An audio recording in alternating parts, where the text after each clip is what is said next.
why is raising your prices so hard? If you've ever hesitated to charge what you're worth, worried about your client reactions, or felt that gut-wrenching fear of losing business, you are not alone.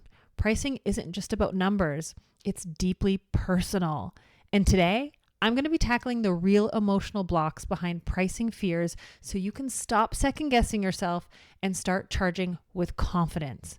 Hey, I'm Dawn Bradley, and in this episode, we're breaking through those mindset barriers, showing you how to confidently raise your prices without guilt, and giving you a step-by-step plan to increase your rates while keeping your dream clients. Because friend, your business is not a charity. You deserve to be paid fairly for your expertise. And listen, I know raising prices can feel terrifying, but we don't do fear-based business around here. So get ready to take messy, immediate, imperfect action, because done is better than perfect. And the best way to gain confidence is to just start. So grab your cozy socks, get under your favorite blanket, and let's dive in. Hey there, you just stumbled into the Anxious Creative Podcast, where overthinking turns into ahas, mess ups become magic, and anxious spirals, totally part of the process. I'm Dawn Bradley, your messy, imperfect host, here to help you, the recovering people pleaser, the perfectionist, to stop chasing the unachievable and start embracing the chaos. Spoiler alert, that's where the real magic happens anyway. So buckle up, friend, because we're about to have some laugh so hard till you cry moments, a few hard truths to help you grow, and naturally a little, or let's be honest, a lot, of oversharing. You ready? Let's dive in.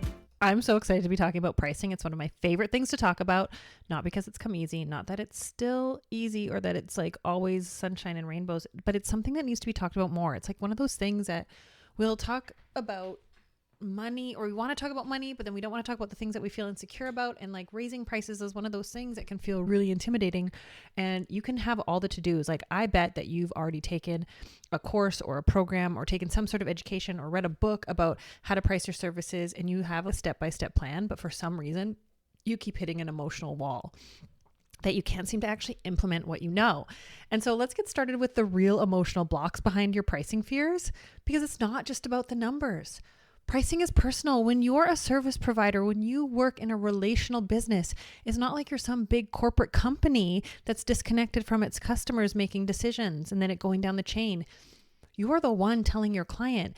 And so often when I talk to my students and I say to them, if someone else could collect the money, would you charge differently? They say yes.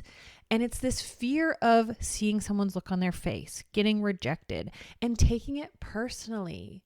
So much of your self-worth is tied up in how people respond to you.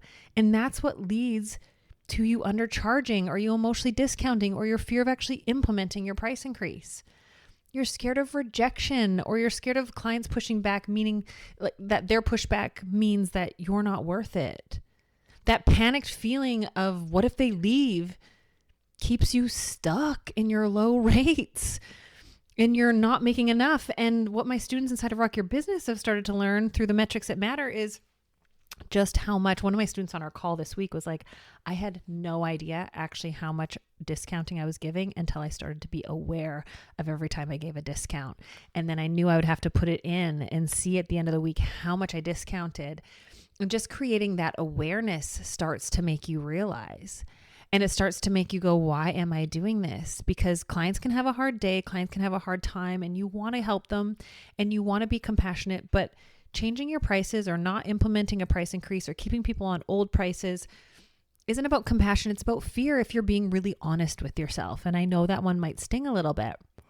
But your people-pleasing tendencies are getting in the way, because if you're not even making a minimum wage, or if you're just making above minimum wage when you're looking at the money you take home, if you don't know what your business costs you, how do you even set your prices accordingly?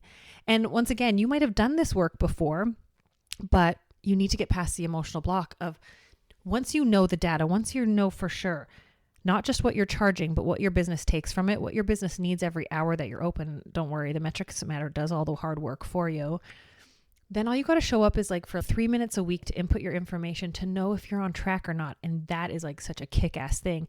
And then you feel confident that you're not gouging people, because I know a big fear of yours is that you're taking advantage of people. And when people say, oh my gosh, you're so expensive, or hair costs more, or grooming costs more, or beauty services cost more than they ever did before. Yeah, so does gas. So does everything else. But even though we logically know that, our emotional side of our brain, your emotional side goes, oh my gosh, am I overcharging them? Am I taking too much? And the confidence comes from courage and vulnerability to look at your business clearly. And I know that sometimes looking at the numbers isn't the sexy work, or it's overwhelming. That's why we've made it really easy inside of Rock Your Business.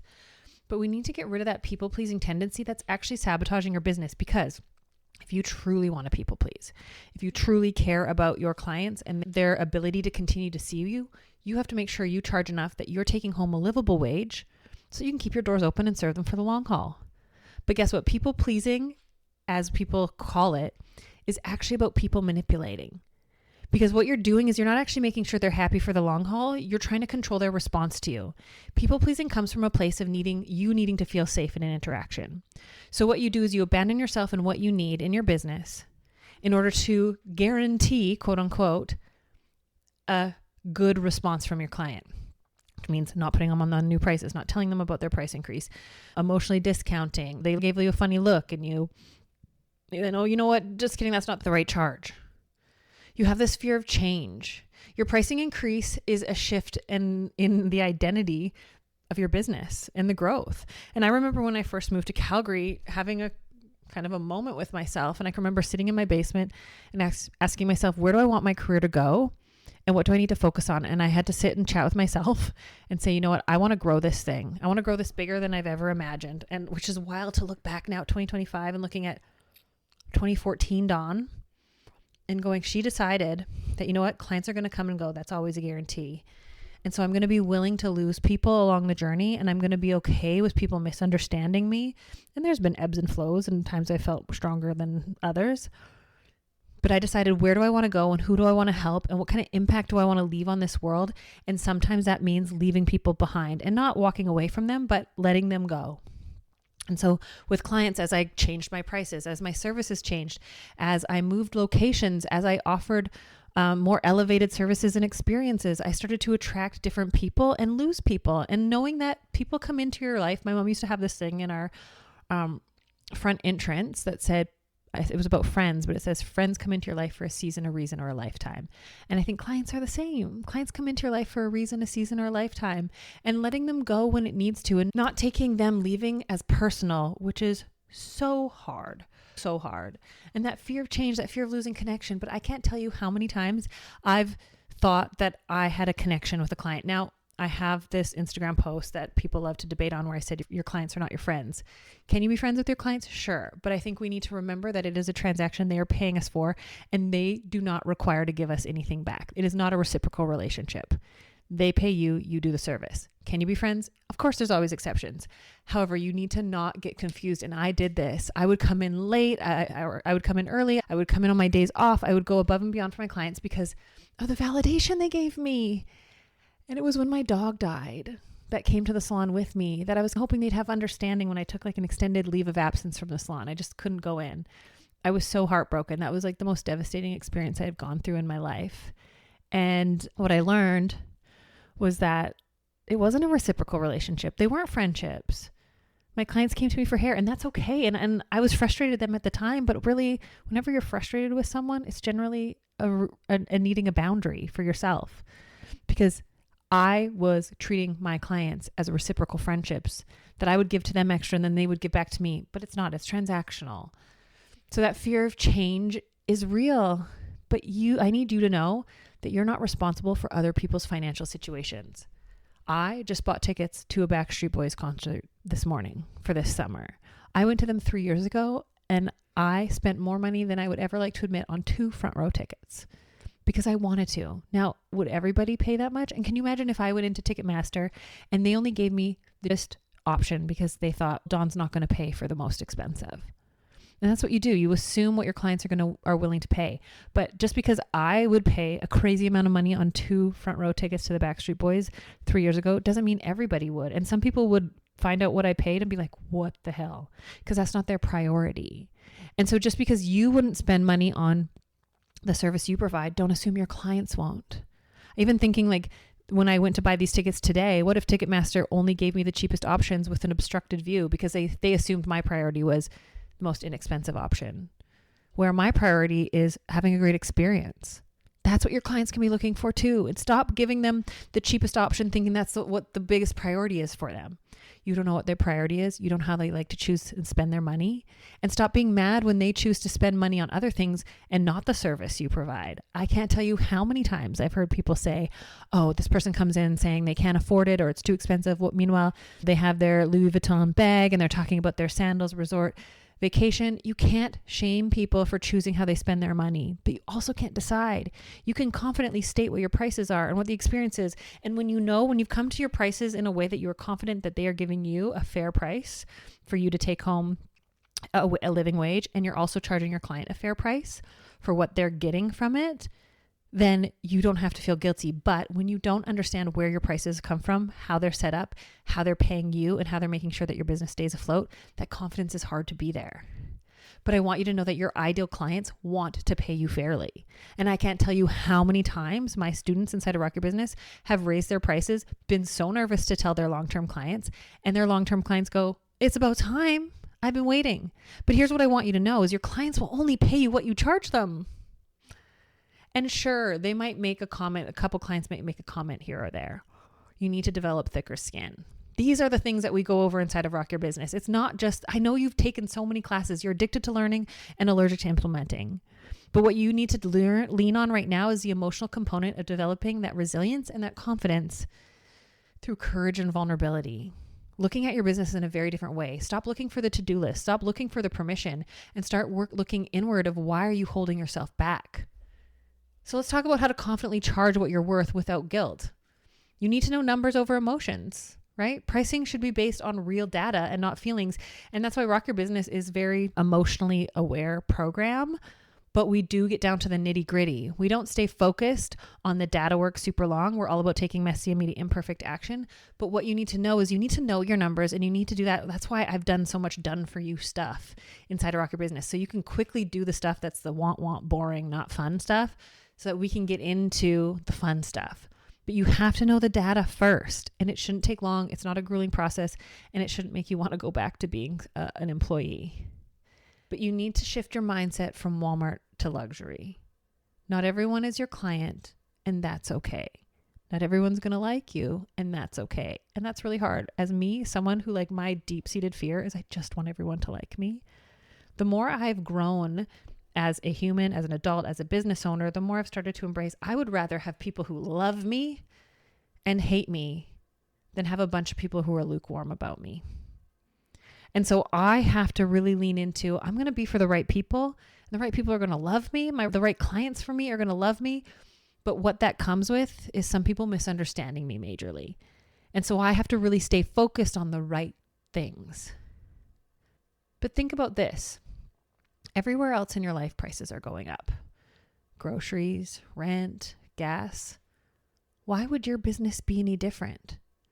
And I want you to really maybe even pause this if you're on the treadmill or in the car or going for a walk or wherever you're listening to this. Ask yourself for a second, why do I feel like I don't have permission to raise my prices even though the cost of my supplies have gone up? Because if you think of it as you've kept your prices at the same, I'm doing a hand motion and I'm not recording this on video, so you can't even see it. If your prices that you charge have stayed the same, say you bring in $10,000 a month and your costs were $5,000 a month, but all of a sudden, this is just easy math, so then you had $5,000 left over. But all of a sudden your costs go up to $6,000 a month. Now you only have $4,000 left over. But that's the cost of doing business. Your margins shouldn't necessarily change. And that's why you need to stop feeling guilty for charging more when we live in a world that prices go up. You have to own your expertise, friend. Your prices should reflect your experience, your results, and the value, and not just the time spent. I talk about the 4 E's: education, experience, economy, and economics. These are things that you need to look into and make sure you're following to make sure that you are sharing your expertise, owning your expertise, and not undervaluing yourself. So think about this. I want you to chew on this a little bit. What's worse, losing a few budget clients or staying broke and burning out? It's a perspective shift. You have to start setting your new prices with confidence. And if you hesitate, clients will sense it. If you're not confident, clients will sense it. You have to own it. All right, so on to the fun part, the step-by-step plan to increase your prices and keep your dream clients using my Rock Your Business method. My RYB students are so freaking amazing, so I wanted to pull something out of the program for you today because we're not going to get in perfectionism paralysis. You and I together, friend, are going to take messy, immediate, imperfect action. So number one is you want to start with the metrics that matter. You want to check your numbers. You want to make sure that you know what your business needs to charge to stay sustainable. And this is where the metrics that matter worksheet and spreadsheet come into play for my students. You have to stop guessing. If you're just picking a number out of thin air, which I did for far too long in my career, you'll always feel unsure. Data equals confidence, and it doesn't have to be complicated. And then you need to identify where you're leaking money in your business. Some services are actually costing you money, and it's time to fix that. Then step 2 is use the charging triangle to reframe your prices. Your price isn't just about time spent. It's about your expertise and the experience and the transformation you provide. High prices can equal high trust. When you charge more, clients assume higher quality. It's psychology. Now, you obviously need to make sure that you're following through on that quality as well. But you need to drop the must be nice guilt. You're not getting away with charging more. You're running a real business. And 3, set your new prices without overthinking. You have to choose a price structure that works for you. Now, in RYB, what I teach is knowing your hourly rate. It's not that you need to communicate your hourly rate to your clients. I believe in package pricing, but you need to pick a pricing structure that works for you. Choose it and move confidently towards it. Use the just uncomfortable enough rule. And if it makes you a little nervous, but it isn't ridiculous, it's probably the right number. And then stop emotionally discounting. One of our RYB students, Catherine, made an extra, I think it was over $50,000, either $45,000 or $50,000 more one year when she stopped emotionally discounting. Your clients shouldn't get better deals just because you feel bad. Step 4, communicate your price change with confidence. How you communicate it is so important. You have to do it like a pro. You have to send a simple, clear message to clients with no apologies and no long explanations. And I give you a template inside of Rock Your Business if you're not already in there. And then using the sandwich method, start with appreciation, share the update, and end with excitement. And give a deadline. You can offer a grace period, but set a firm date so people take action. So if you want to know more about this, go ahead and check out the links down below to learn more about Rock Your Business and how we do things in there. But step 5 is prepare for pushback without freaking out. Most clients won't care, but the ones who push back usually aren't your ideal clients anyway. And I actually give scripts inside of Rock Your Business for handling objections, how to be kind but firm and not negotiate. Then step 6 is make it easy for clients to say yes.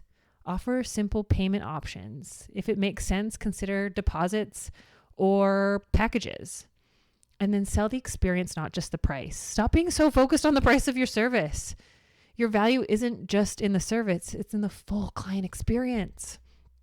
And then you have to own it and stick to it. No backtracking. You teach people how to treat you. If you cave once, clients will always expect exceptions. You're not for everyone, and that's okay. The right clients will value you more. Track your growth, see real numbers, metrics that matter, and it will boost your confidence. And the last step is attract new clients who respect your prices. Raising your prices equals raising your marketing game. New pricing often means new dream clients. Your ideal clients aren't looking for cheap. They're wanting quality. You are not overcharging. You are not taking advantage of anyone. You are running a real business. It's time to stop letting fear and guilt keep you underpaid and overworked. The truth is, your ideal clients will happily pay you what you're worth when you believe in it first. So here's your challenge. Take messy, immediate, imperfect action. Pick one step from today's episode and implement it right now. No overthinking, no waiting for the perfect moment. And if you need help, I've got you. Just head to the show notes or go to dawnbradley.com/free class.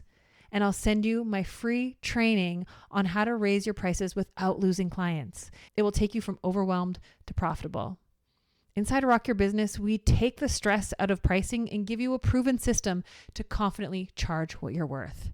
And before you go, next week, oh my gosh, we're talking about how to know if you're on the right path, even when you doubt yourself. We're going to dive into how to separate fear from intuition so you can make confident decisions in your life and business, why self-doubt isn't a sign to stop, it's a sign you're growing, and the one mindset shift that will help you trust yourself even when you feel completely lost. So make sure you're subscribed, and I'll see you next time. But until then, stay weird, stay messy, and stay unapologetically you. Experience in a stress-free process. So be confident in what you charge. When you believe in your pricing, your clients will too. But when you guess it, they'll question it as well. So I want you to remember this. Your business is not a charity. You're allowed to make a good living doing what you love. Most people don't love what they do. It's a real amazing thing what we've got here, friend. The best clients won't blink at your prices. They'll just book. And you can always adjust later. If you realize you're underpriced or overpriced, you can tweak it. It's time to charge what you're worth without guilt. And the system inside of Rock Your Business gives you simplicity, ease, and consistency. With those three things, your dreams are going to come true so quickly, friend.